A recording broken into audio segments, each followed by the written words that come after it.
And we are back, and we just finished watching In the Earth from 2021, rated R, with a runtime of 1 hour and 47 minutes. It's currently streaming on Hulu. This was written and directed by Ben Wheatley. And in it, we find that the Earth, I guess, has gone through some catastrophic... Sort of a similar situation as COVID. There's some sort of pandemic that's causing everybody to be very... vigilant and cautious. I'm guessing it must be a more deadly thing because they're like really overcautious, and it looks like population has dwindled because of it. Yeah, that's what it seems like. We are introduced to Martin, played by Joel Frey, who comes to a station to look for an old colleague, Olivia, played by Hayley Squires. And here he encounters Alma, and Martin set out into the forest. Alma's like a forest guide. A ranger. Yeah, a park ranger.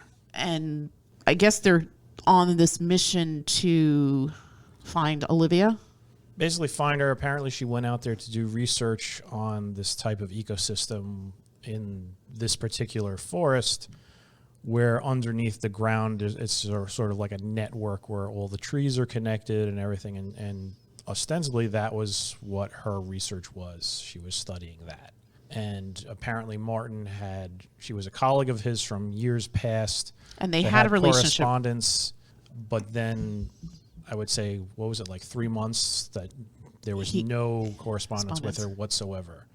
But he also had, it seems like, gone through kind of some issues.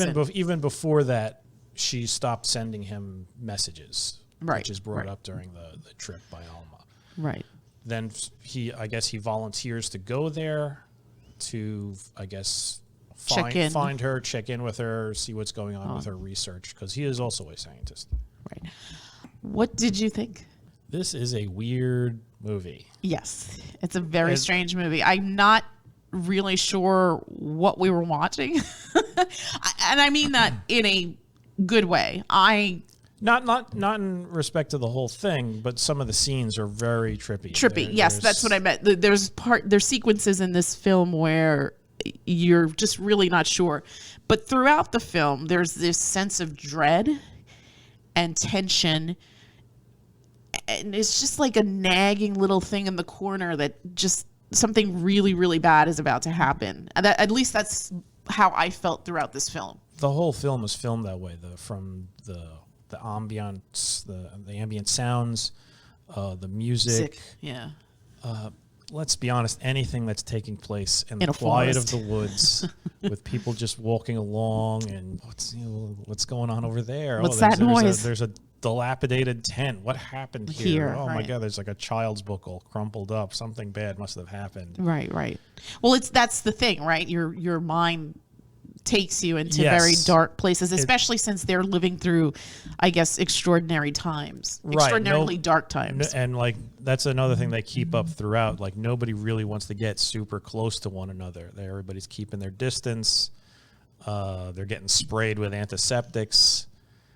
They're constantly sanitizing their hands. Yeah, even when they're in the woods and they encounter somebody, they're like, let's just keep our distance from each other. And all of that, plus, like I said, the ambient sounds, especially at night. I mean, something happens at night when they're sleeping, and it's just like, what is going on? Right. And then you also in the beginning had, I don't know if it's foreshadowing, there's like folklore that's talked about. There's a creepy woodcut hanging on the wall of the lodge. Right. So just some creepy figure in the middle, and like some witch of the woods floating around, and like figures with no heads. And there's definitely, the filmmaker definitely creates a very claustrophobic, very tense, very bizarre atmosphere throughout, and there's some gore, I would say. Yeah, they didn't shy away from that. Like, I actually had to put my hand in front of my face because one of the I am characters squeamish. Gets hurt a lot. Yes, repeatedly hurt a lot. Surprisingly, he's still standing. He copes with it. I would have been. I would have just been like, "Get me out of these woods now!" I'm done with this. Get me to a hospital. You know, I'm glad that you brought that up, because in that scene when they're both sleeping and they're attacked, my ass would have gone back to where we came from. I have no provisions. I have no tent. He lost his jacket. They lost their shoes. And I'm like, I would have gone back. No? Were they heading back? I mean, at that point, they're I get the impression that they were so woods. far towards Olivia that it made more sense to go in her direction. But I still would have gone back. Yeah, I probably would have still gone back too. But that's kind of one of the aspects of the movie. It's like there may not have been a choice for them. Maybe. I don't know. It was just very bizarre. I guess we could talk about in the spoiler section of the show. Yeah. But as far as the actual movie itself, I mean, it's well acted. The cinematography is beautiful. Good. The music very, very much lends itself to the story, creates that eeriness, that creepiness throughout. Watching it, I don't know. I felt tense the whole time. The entire time that I'm watching this. It's not a long... Well... That's what they're going for, and that's it's an hour and 47 minutes. To me, that's not long. I feel like most movies now are the 2-hour mark or more, but it moved pretty quickly. There were aspects of the story where I just wasn't sure what was going on, what was happening, but it still held my interest. I was completely invested in all the characters, and especially Alma and Martin. And I just... By the end, I was like, what is happening here? Yeah. What is going on? Yeah. But the filmmaker doesn't really fill in the blanks for you. A lot of it is ambiguous. A lot of it is left to your own interpretation. And sometimes that's more frustrating because I think people usually want a linear story. But here, I think it works. And I think this was a linear story. I mean, yes, in that sense it was. But there's a lot of unanswered questions of what happened. We're never really there. Yes, they're in a pandemic. There's some kind of thing that's hurt humanity, but it's never fully gone into. So you have that unknown. And is that even connected to what's going on here? Right. We don't know. They kind of maybe allude that it might be, and that's part of the research project. Mm-hmm. I guess, yeah, that is something that leads to further discussion. And as far as like weirdness goes, I mean, I read a bit about this movie, and I think the director, that's sort of, I think his style. He's made other films like this, yeah, where there is like weirdness and things like that. Right. What else has he done, Ben Wheatley? The name sounds familiar. He has done, let's see, he's a director of 24 films, starting in... Let's see, 2009, something called Down Terrace. So he had previously done TV. Kill List from 2011, Sightseers from 2012, The ABCs of Death from 2012, A Field in England 2013. I think that's the one that they talk about. High Rise from 2015. That's the one with Loki, right? I think so, yeah. Oh, yeah. Life for the residents of a tower block begins to run out of control. Okay. Free Fire in 2016. Happy New Year, Colin Bursted, 2018. Some TV, Rebecca from 2020. Oh, that's the one that was on, I think, Netflix, right? I meant to watch that. That had Armie Hammer in it, and I think Cinderella, Lily James. And then 2021, he did In the Earth. This movie is very, very strange and creepy and unsettling. Yeah, everything about it. And I think it relies a lot on the audience's imagination. Yes. Well, that's what I mean. A good horror film will do real advantage of that. Right. And I think that's what I meant by like many unanswered questions. There's so much for the viewer to fill in the blanks. And I think it works here. I mean, sometimes you want more, but I think having that ambiguity in the story really ratchets the tension more here and makes this a more horrifying experience. Yeah, I think that there's sort of explanations for things going on, but are they true? You don't know who's really telling the truth. You don't know who has good intentions, who has bad intentions. Who has bad intentions. I mean, it gets pretty much cleared up as far as who the good guys, or I don't even, who the sides of the thing are. Yeah. By the end, but we don't really know exactly is it some sort of supernatural thing? Is it just some sort of biological thing? Is it just crazy people? Right. That is where you have to sit and think and make your decision as to what exactly is going on in this movie. Yeah. I didn't want to read too much, so I kind of went into this movie blind. And I'm glad I did, because I don't think I would have wanted to know. No, this because is. I think I know that you. would I know you don't care about spoilers and whatnot. And I don't. But for this particular movie, you gotta I go just in didn't blind. want to know. I think I wanted to come into it blindly. I saw the trailer. You had sent me the trailer, and it looked fantastic. Yeah. Very creepy, very weird, very in my wheelhouse. And we love horror as a genre, so those stories very much appealed to us. And I think in this particular case, even though I was left with a lot of unanswered questions, I didn't mind it, because I think it definitely added to the story. And I think sometimes people can do a good job of just creeping themselves out. And I think this movie definitely falls in that category for me. I think it was also interesting about the virus, even though or whatever the pandemic was, right? Because it kind of mirrors the life that we're all living right now. And what am I trying to say here? How we, as a society, I guess, cope with these new normals, maybe? Maybe. I think it's. I wonder if when they first pitched the movie and whatever, if that was even in the script, because this film was filmed during COVID. Like, they actually have COVID producers and sure protocols mentioned in the credits. Yeah. But I mean, films don't happen overnight. Right. They take the course of years. I mean, who knows when the screenplay was written, or when he had the idea of this thing. The idea, and it was probably pre-COVID. Sure. I'm wondering if that was even a part of it, or it's something that he just incorporated into it after, because it fits so well. Right. But maybe he just had the idea, and just living through this current time really ramped up the need or the want to make this film and tell this story. And I think it's interesting because there's so much in it that's just, it's creepy.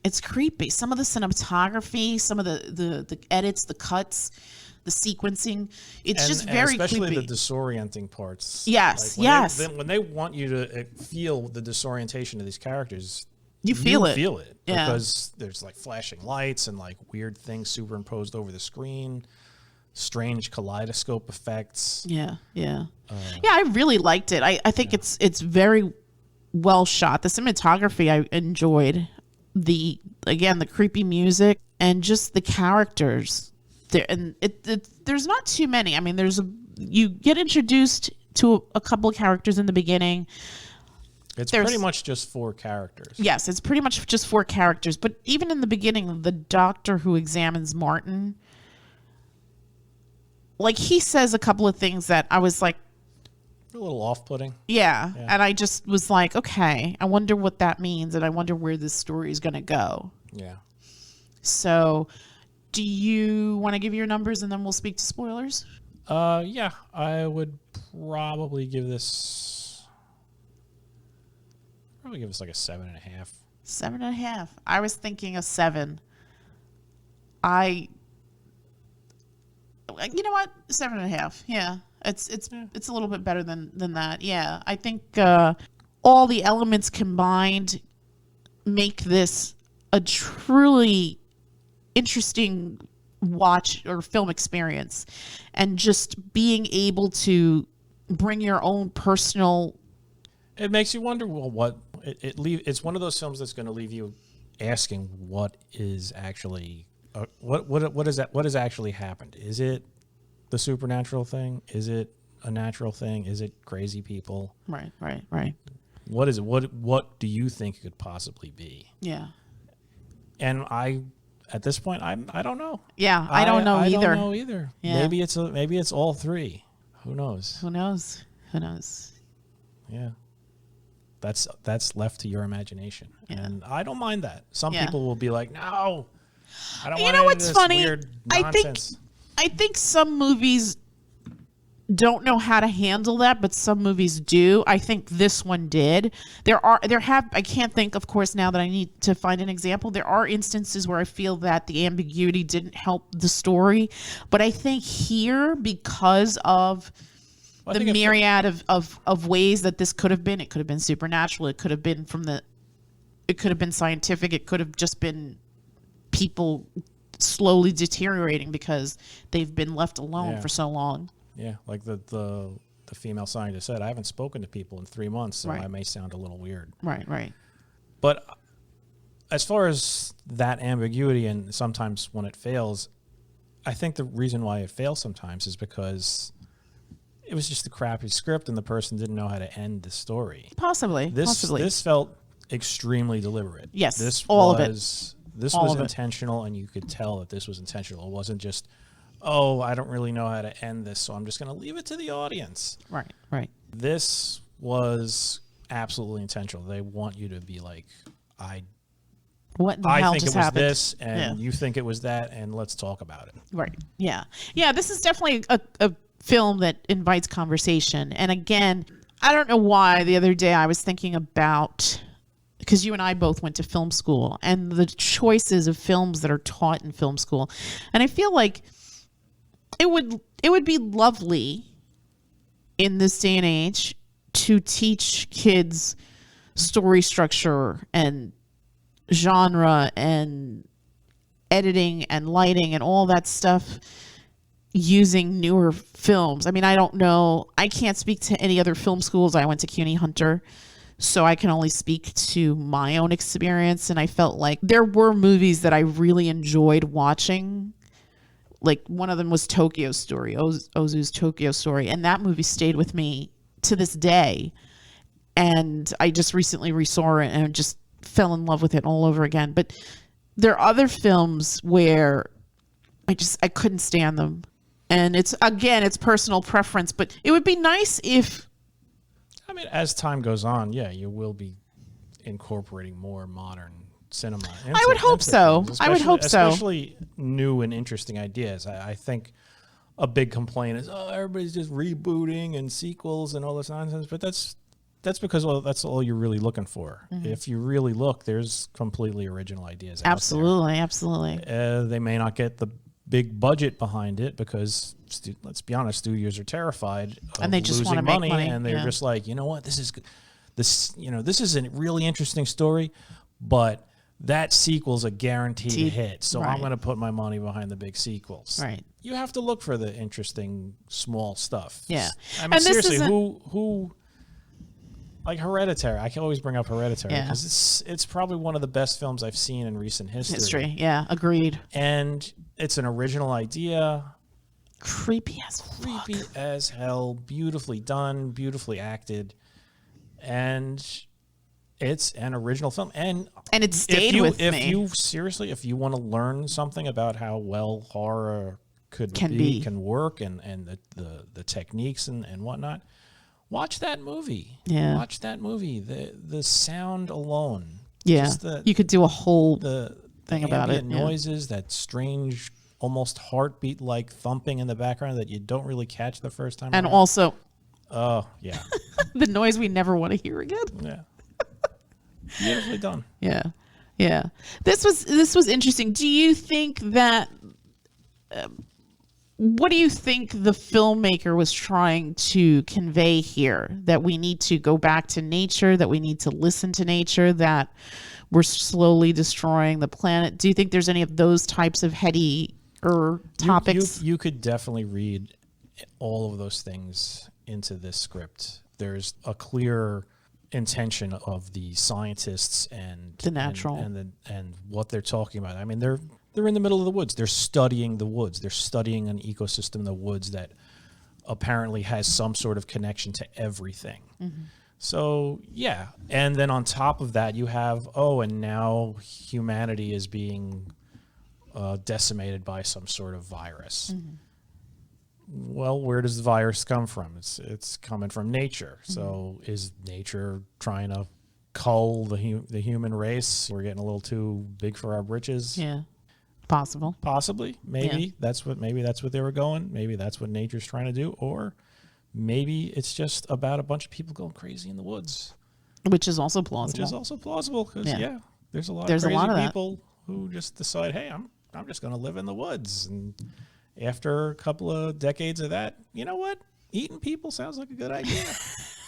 No, there's no cannibalism in this movie, but there are plenty of films about people living in the woods who are suddenly just like, that person looks delicious.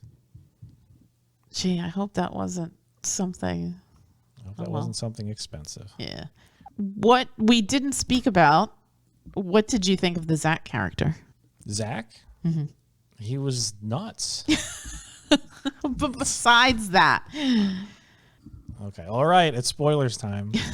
If you're not interested in hearing what's going on in the movie, turn it off. Good night. Yes. Okay, so back to my question. What did you think of Zach? I thought he was clearly nuts. I mean, well, depending on your point of view, he was nuts. Mm-hmm. Did the earth make him nuts? Was he just a guy who went in the woods and became crazy? Olivia didn't think he was nuts, I don't think. Well, that's the thing that's interesting about the story and the way it goes in different ways. It depends on the viewpoint. Basically, I mean, all right, if we're going to get into spoilers, let's get into spoilers. Basically, what happens is Martin and Alma, they're going into the woods to find Olivia, who is a scientist who everybody has sort of lost contact with for about 3 months or so, possibly longer. And her job was to go into the woods, to study the woods. There's apparently a big ecosystem where underneath the ground, there's like a sort of network of roots and whatever, where all the trees are kind of connected. And it's like this giant, allegedly living organism that you could almost think of as a brain. As they're going through the woods, they get attacked during the evening. And when they wake up, all their supplies are gone. Their shoes are gone. And now they pretty much have to trek through the woods. I think they're at a point where they're probably closer to Olivia's camp than they are to civilization. The original camp that so they were in. They trek onward. And as they're going, Martin hurts his foot. Very badly. Very badly. It's because somebody had laid some sort of traps where they were putting sharp pieces of glass into the ground. Martin cuts his foot open. Eventually, they encounter somebody in the woods, Zach. Big beard, you think he's like some weird guy, but he seems super friendly, and he helps them out. Next thing you know, he's drugging them, he's posing them in these weird outfits on the ground, taking pictures of them with them. And that's the first hint that something weird is going on. Weird going on, because not only is there the pictures of them, there's the pictures of him with them, which means there's another person somewhere involved in this whole thing. They don't really, they leave that to the audience to figure it out. Okay, I figured that out. They managed to escape Zach, who clearly is on the road to murdering them, because eventually they find a body of somebody else who has all their intestines pulled out. Yeah. They run away. They encounter all the electronics and whatnot that Olivia has set up on her camp, and they encounter Olivia, and they get away from Zach. Now, what is actually going on is Olivia believes that this part of the woods has like this weird stone in it. With a hole in the middle. With a hole in the middle. And it ties into some ancient ritual where the people would do sacrifice and sort of talk to the earth. They were able to talk to whatever is in the earth. But they're doing it with drums and chanting or whatever. She's got like the biggest DJ set ever. Yes. Flashing strobe lights and speakers, and it's like,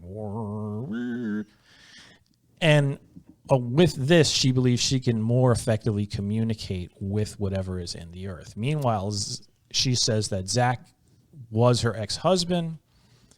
He just showed up. She didn't even ask him to show up, but he showed up because he had this compulsion to.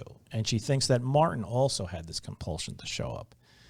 And that the reason why they have these compulsions is because nature is telling them to come here, because they have some sort of greater purpose. And Zach wanted, according to what Zach said, Zach was trying to communicate with the earth through these artistic means, more ritualistic, whereas Olivia was more interested in trying to communicate with science. And according to Zach, nature wasn't interested in that. Right, right.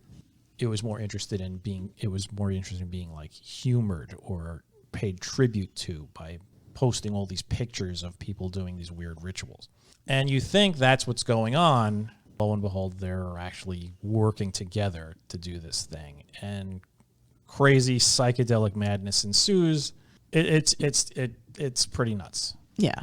Agreed. That was the spoilerific summation of this movie. And again, a lot of it is left to your own interpretation, which I think brings more horror to the story. Yeah. Is it some sort of supernatural entity beneath the earth that's trying to reach out and communicate? Is it just mold spores making people go crazy? Were they just crazy to begin with? We don't know. A lot of weird stuff is going on, and some leads to that it is some sort of intelligence. What? I'm sorry, I didn't mean to cut you off. What did you think the ending meant? The very, very end, when they all wake up from the big haze. Well, Zach's not waking up. Yeah, Zach's not waking up. Is Olivia dead? I don't think so. I think she's just like.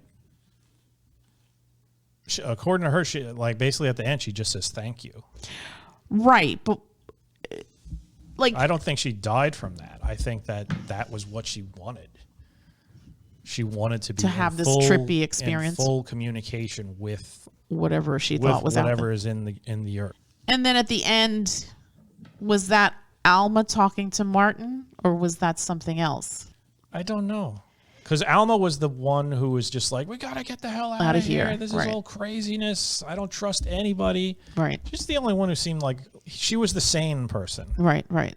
Legitimately trying to do everything that we as the sane viewer would want to do. Which was get the hell out of that. Get the hell out of there. Yeah. And as try as she could, she just couldn't. Right. Seriously, everything was stacked against them. Right, right. Yeah, I mean, when you're in the woods and nature is against you, you're screwed. You're doing what nature wants. Yeah. So that sort of leads to the thing, oh yes, maybe there is some sort of intelligence going on because nature was acting in some very unnatural ways, especially with that mist cloud that just surrounded the camp and just didn't engulf it entirely. Right, right. Was that some sort of evil entity? Was it a neutral entity? Was it a good entity? We don't know. We don't know. I mean, from that woodcut, I would be terrified. Yeah. Yeah, for sure. The entity did not look like a friendly thing. No. It wasn't a butterfly. It was some creepy hooded Well, the last thing you hear is Alma say to Martin, let me show you how to get out of the woods. Let me guide you Let me guide you out of the woods, which to me was like, that's not Alma anymore. The tone was completely different. And she was like walking around in a daze. Right. And then she just walks up to Martin and she's like hovering over him and she's, let me guide you out. Right. Which was creepy. Yeah. So that's why I was like, I don't know what the end meant. My interpretation was that Olivia died. Because remember, Zach said that it needed a sacrifice. Well, and they were going to sacrifice Martin. But how do we know that Zach wasn't the sacrifice? He legit died. He did legit die, but they were under this, at least I guess Zach and Olivia were under this conclusion that somebody needed to be sacrificed at the stone. But Olivia wasn't sacrificed at the stone. She wasn't, but that's why I think that she died. And that's she was like okay with it and said, thank you for, I guess, giving me this illumination or whatever before dying. I mean, again, that's just my interpretation. I think Zach was killed and there was no, obviously that's not what he would have wanted, but it's what happened. And even in that sequence, he's like, okay, well, I'm going to pull this thing out and be okay. Well, that was the thing that was a little bit humorous because kind of, yes. He's got this tent spike in his eye and he's like, okay. He's like, okay. And he thinks he's going to pull it out. And then he just says, no, you guys need to take me to the hospital. Which was hilarious because when they wanted to go to the hospital for Martin, he was like, no, it's too far away. Too far away. Yeah. So, yeah, that was a bit amusing. Yeah. That sort of made me smile a bit. Maybe that was a bit out of place. I don't know if he should have said that in that particular moment. Well, to me, that scene, again, my interpretation was that because Alma's the one was like, I think he's going to kill us. Or he says it first. Martin says it first to her. And she's like, yeah, I agree. I think he's going to kill us. So we got to make sure we get the hell out of here. When they originally said that they wanted to go to the hospital and he kind of when Zach put the kibosh on that. And then for him to say that at the end made me think, okay, you did this was always the plan, to have this sacrifice at this area here that they considered sacred. Well, yeah, they all thought that they all thought that Martin was the one to be sacrificed chosen because guy. he was apparently very gullible, very innocent. Yeah. But in the end, he was alive. But like, was it him on the ground? Like, I thought part of the thing was that the thing needed a host. The thing needed like a vessel or a host, and was Zach that host? And was Alma? I think Alma becomes the host. But is there just one? Oh, that's true too. It could be multiple. And then maybe they're going back to civilization to infect other people. I don't know. It's just using one as, because Alma's got the skills to get them home. Right. And Zach is just the host for, I guess, the main intelligence. I don't know. Yeah. There's so many answered questions. But I think that, again, having that ambiguity works in this particular case, and it makes the story even more terrifying. But do you need, is this thing malevolent? We don't even really know. I don't know. Is it just trying to basically say, hey, I'm a thing. I'm a consciousness. Please stop screwing stuff up. Right. Because that was Olivia's point, right? Yeah, I don't know. And we probably never will. We never will. So, and that's okay. I think it works here. I think it seriously works here. Anything else you want to add? No, just I was entertained for the hour and a half that this film ran. I enjoy creepy horror. I enjoy when the ambiguousness is intentional. I enjoyed everybody's performance. Mm-hmm. I felt really bad for Martin. Yes. He went through a lot in this movie. He had, seriously, I don't know how he was hobbling around on that foot. I don't know either. Yeah, there's also in the beginning there is a disclaimer about what was it? Seizure warning. There's a lot of flashing in this. So if you have issues with that, please do not watch this. If you don't have a problem with this, I would highly, highly, highly recommend that you seek out In the Earth from 2021. It's currently streaming on Hulu, rated R with a runtime of 1 hour and 47 minutes. Very sparse kind of screenplay. Solid performances.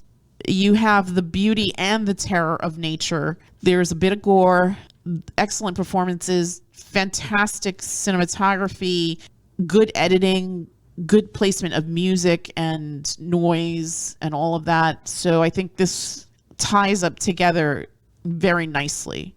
Mm-hmm. So yeah, if you haven't seen it, you like horror, you like ambiguity in your film, you like interesting characters and good performances, I definitely would recommend this. Yep.